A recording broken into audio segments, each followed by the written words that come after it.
Tervetuloa tähän Suomalaisuuden Liiton järjestämään tilaisuuteen. Tilaisuuden aiheena on englantilaisen Andrew Doylen viime vuonna julkaistu teos Uudet Puritanit, jossa Doyle puolustaa liberaaleja arvoja ja sosiaaliliberalistista maailmankuvaa uudeksi puritanismiksi kutsumaansa woke-ajattelua vastaan.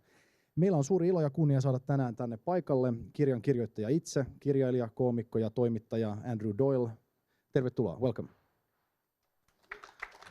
Kotimaassaan Doyle juontaa Free Speech Nation-nimistä keskusteluohjelmaa GB News-kanavalla ja kirjoittaa säännöllisesti eri sanomalehtiin ja verkkojulkaisuihin, kuten The Spectator, Unheard ja Spiked. Doyle on aikaisemmin julkaissut sananvapauden merkitystä käsittelevän kirjan Free Speech and Why It Matters, ja koomikkona hänet tunnetaan woke-kulttuuria parodisoivana Titania McGrathina, jonka suurta suosiota saanut kirja Woke-opas yhteiskunnalliseen oikeudenmukaisuuteen on saatavilla myös suomeksi.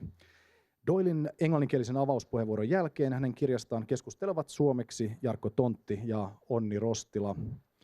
Oikeustieteiden tohtori Jarkko Tontti on useita romaaneja, esseekokoelmia ja runoteoksia julkaissut kirjailija. Hän on toiminut muun muassa kirjailijoiden sananvapausjärjestö Suomen Penin puheenjohtajana. Tontti juontaa omaa podcastia, jossa pohtii vieraidensa kanssa yhteiskuntaa, kirjallisuutta, politiikkaa ja filosofiaa. Tontin podcasti löytyy muun muassa Spotifysta ja osoitteesta jarkkotontti.net. Oikeustieteiden maisteri Onni Rostila on lakimies ja perussuomalaisten tuore kansanedustaja. Rostila tunnetaan aktiivisena yhteiskunnallisena keskustelijana sosiaalisessa mediassa ja podcasteissa. Hän juontaa YouTubessa myös omaa politiikkaan ja kulttuuriin keskittyvää ohjelmaa Asian oikea laita. Hyvät herrat, tervetuloa. Ja nyt annetaan isot aplodit Andrew Doylelle. Andrew, the floor is yours. Thank you. Thank you very much. And I'm aware that this is the last event of the festival, so thank you very much for sticking around for my talk. I've written a book called The New Puritans, How the Religion of Social Justice Captured the Western World. And I suppose I'd better explain that title to you. A lot of people get quite nervous when I talk about the religion of social justice. They either think that I'm having a pop at religion or indeed social justice. But of course, I'm very much for justice, and I have no beef with religion. The reason why I refer to this as the religion of social justice is because it's an analogy. It's a way to make this current ideological movement relatively accessible. A lot of people are confused. A lot of people are understanding and experiencing this great cultural revolution, but they don't really know how to describe it. They don't know where it's come from, largely because it uses language that sounds so wonderful. So it calls itself a movement of social justice. Well, who wouldn't be in favor of social justice? It talks about things such as anti-racism. Well, I would hope that everyone here is opposed to racism, and therefore we would all consider ourselves anti-racist. But of course, that's not what the phrase anti-racist means in the lexicon of social justice. It calls itself a progressive movement, whereas in fact, it brings in very regressive ideas into society. It calls itself a liberal movement. And I would like to argue today that it is very much an anti-liberal movement. So in other words, all of the language that this movement uses to describe itself is pretty much the opposite of what it is or what it hopes to achieve. And that's a problem. The culture war, what has become known as the culture war, is largely a linguistic battle. It's largely about who gets to define the meaning of words and who gets to define the way in which we understand and conceptualize reality. And I think the reason I wanted to write a book of this kind was to explain how we are in the situation that we are in now and to try and make it accessible and understandable. So I'm going to start with a thought experiment. I'd like you to imagine where you were 10, 12 years ago, wherever you were in your life at that point. And if someone had said to you at that point that in another 10 years' time, in 2023, there would be British police in the United Kingdom routinely investigating citizens for non-crime. Or that back then, if you'd have said, well, in 2023, there would be members of parliament calling for comedians to be criminalized for jokes, or that activists would be toppling statues of figures such as Winston Churchill, Abraham Lincoln, Mahatma Gandhi, even toppling statues of slavery abolitionists like Thomas Henry Huxley, or that major corporations would be paying an absolute fortune for speakers to come in and berate their staff about their privilege and tell them that they should try to be less white.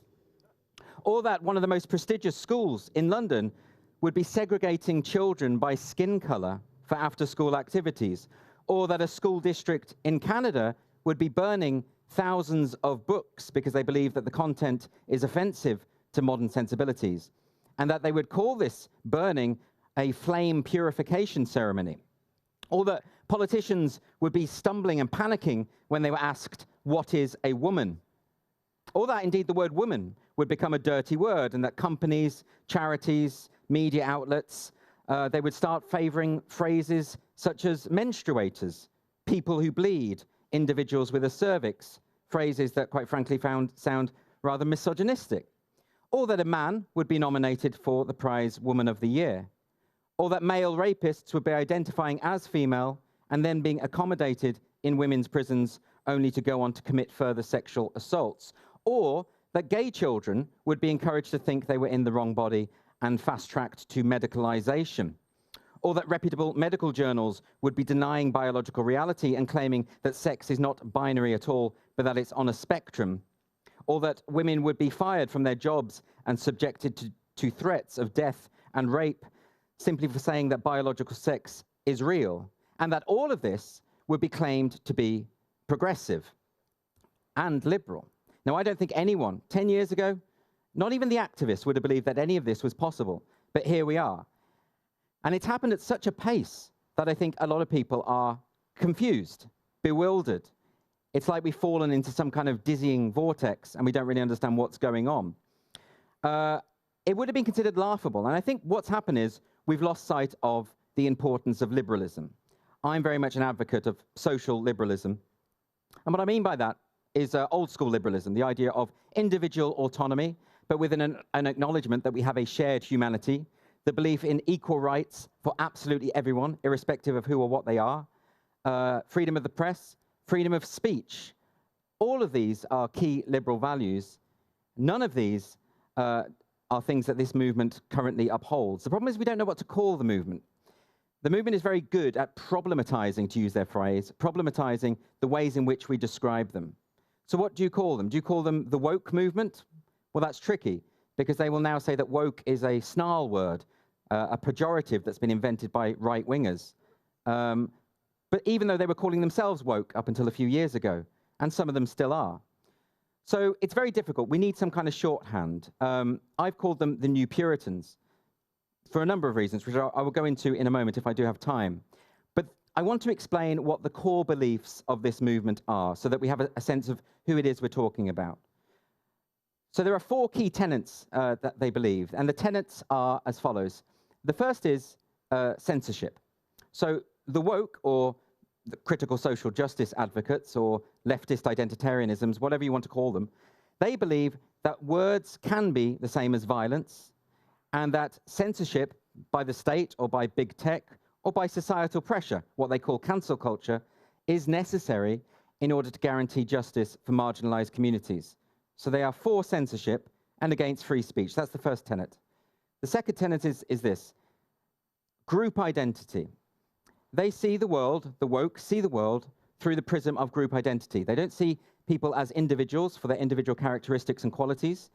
They see them according to the group that they represent, either in terms of race, gender identity, sexuality, or any classification of that kind. The third one is power. So the woke are obsessed with power structures in society. They believe we can effectively divide us into oppressors and oppressed, the privileged and the underprivileged. And they believe that there's a continual conflict between the two. They take this from the French post-structuralists, from the likes of Michel Foucault, who argued that power doesn't necessarily work in a kind of top-down formulation, but rather that power is like a grid that runs through all strata of society. And the woke activists, critical social justice activists, claim that they are uniquely capable of detecting these power structures. And they believe that we need to dismantle the fabric of Western civilization in order to dismantle the power structures that underpin it. And the fourth thing is this notion of lived experience. So you'll often hear activists say that this is my lived experience, this is my truth. You might have heard that phrase, my truth. They believe in multiple ways of knowing. In other words, the subjective is prioritized over the objective. And of course, the key aspect of the Enlightenment was its prioritization of reasoned epistemological approaches, that it was a rejection of superstition and faith and unevidenced claims. But the woke don't believe that. They believe that their lived experience is sufficient. The accusation is sufficient. If they say you are a Nazi or a TERF or any of the other multiple words that they use, which effectively approximate to witch or heretic, if they make that claim, then that is sufficient. They don't need to provide evidence of that.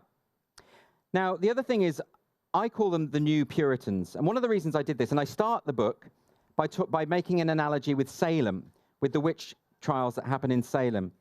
Because I think what happened then in Salem, Massachusetts, is a kind of microcosm of what we're experiencing today. And it's a way that we might hopefully understand what's going on. Now, remember that you all know the gist of what happened in Salem. You've probably seen The Crucible by Arthur Miller, so you know roughly what happened. But I'll give you a sort of brief précis. So between February 1692 and May 1693, just a little over a year, the community of Salem, a Puritan community in New England, became subject to mass hysteria. They started to believe that there were witches in their community. This was instigated by children, a group of local girls who started pointing the finger and claiming that they'd seen local people signing the devil's book, or that they'd seen their spirits come out of them to attack the children.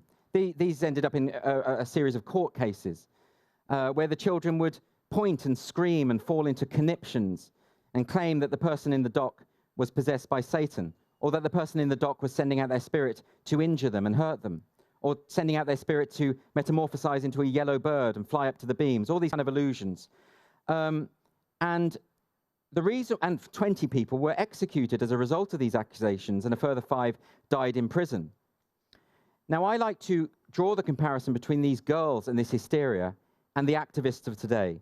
You'll have seen them all online, principally on Twitter, the kind of anime activists, the ones with typically brightly colored hair, and they scream the word Nazi very, very easily because they don't know anything about history, and they don't read books, so they don't know what a Nazi is.